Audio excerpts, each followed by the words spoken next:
ഒരേ സ്വഭാവമുള്ള രണ്ട് കൊലപാതകങ്ങൾ.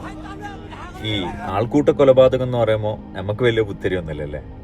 പോത്തിന്റെ പേരിലും നിറത്തിന്റെ പേരിലും രാഷ്ട്രീയത്തിന്റെ പേരിലും മതത്തിന്റെ പേരിലും ജാതിയുടെ പേരിലും ഒക്കെ ആൾക്കാർ ഇങ്ങനെ കൂട്ടം കൂടിയിട്ട് ഒരു മനുഷ്യനെ തല്ലിച്ചതച്ച് കൊല്ലുന്ന വാർത്തകൾ നമ്മൾ കേൾക്കാൻ തുടങ്ങിയിട്ട് കുറച്ചായി. ഒരു കൊലപാതകം നടന്നിരിക്കുന്നത് ബംഗ്ലാദേശിൽ. ദീപു ചന്ദ്രദാസ് എന്ന് പറയുന്ന ഒരു പാവം ഹിന്ദു സഹോദരൻ, അവിടെയുള്ള ഒരു ടെക്സ്റ്റൈൽസ് ഫാക്ടറിയിൽ വർക്ക് ചെയ്യുന്ന സഹോദരനെ ഇന്ത്യൻ ചാരനെന്നും ഇന്ത്യൻ സപ്പോർട്ടർ എന്നും ആരോപിച്ച് അവിടെയുള്ള ജമാഅത്തെ ഇസ്ലാമിയുടെ ചില തീവ്ര ചിന്താഗതിക്കാരാണ് പബ്ലിക്കലി ക്രൂരമായിട്ട്, ഞാനിങ്ങനെ ഇതുവരെ ആൾക്കൂട്ട കൊലപാതകത്തെ പറ്റി കേട്ടിട്ടുണ്ടെങ്കിൽ കണ്ടിട്ടില്ല, ഇതിൻ്റെ കുറച്ച് ഭാഗം വീഡിയോയിൽ കൊണ്ടുപോയി ആ തരിപ്പ് ഇതുവരെ മൈൻഡിൽ നിന്ന് പോയിട്ടില്ല.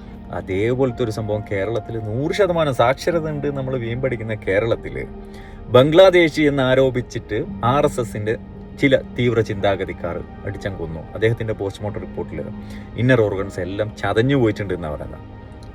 രണ്ട് വിശ്വാസത്തിൽപ്പെട്ടവർ, പക്ഷെ കൊല്ലപ്പെട്ട പാവപ്പെട്ടവർ രണ്ടും ഹൈന്ദവ സഹോദരങ്ങൾ. ഈ രണ്ട് മതത്തിലും ആൾക്കാരെ കൊല്ലാൻ പറയുന്നില്ല. എൻ്റെ വിശ്വാസത്തിൽ ഒരു മനുഷ്യനെ ഉപദ്രവിച്ചു കഴിഞ്ഞാൽ അല്ലെങ്കിൽ കൊന്നു കഴിഞ്ഞാൽ ഈ കായിനത്തിലുള്ള മുഴുവൻ ആൾക്കാരെയും കൊന്നതിന് തുല്യമെന്നാണ്. ഈ ദുനിയാവിലുള്ള എല്ലാവരെയും കൊന്നതിന് തുല്യമെന്നാണ്.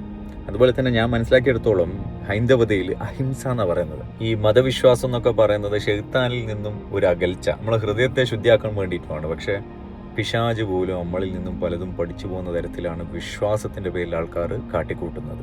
മതവിശ്വാസം ഇങ്ങെടുക്കും, പക്ഷെ ഉള്ളിൽ കൊടുക്കൂല. ആ വിശ്വാസത്തെ നന്നാക്കാൻ നടക്കുന്നത്. ഇവരെന്തിനാണ് വിശ്വാസത്തെ നന്നാക്കാൻ നടക്കുന്നത്? വിശ്വാസം നമ്മളെല്ലാം നന്നാക്കണ്ടേ? ഈ വിശ്വാസത്തെ നന്നാക്കാൻ നടക്കുമ്പോൾ അവർ തെറ്റാണെന്ന് തോന്നും, അവരോട് വെറുപ്പ് തോന്നും.